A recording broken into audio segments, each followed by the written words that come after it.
இந்த புதுச்சேரி கவர்மெண்ட்டை பத்தி நாம சொல்லியே ஆகணும்.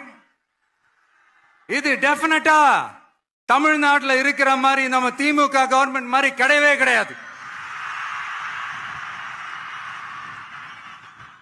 ஏன்னா வேற ஒரு அரசியல் கட்சி நடத்துற நிகழ்ச்சியாகவே இருந்தாலும் அந்த நிகழ்ச்சிக்கு தன்னெழுச்சியா வர நம்ம மக்களுக்கு பாதுகாப்பு கொடுத்து பாரபட்சமே காட்டாம இந்த கவர்மெண்ட் நடந்துகிட்டு இருக்கிறாங்க.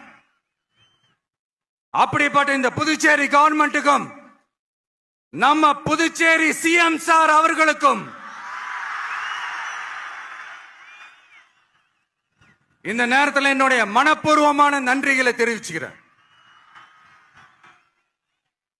இத பார்த்தாவது தமிழ்நாட்டில் இருக்கிற அந்த திமுக கவர்மெண்ட் கத்துக்கிட்டா நல்லா இருக்கும்.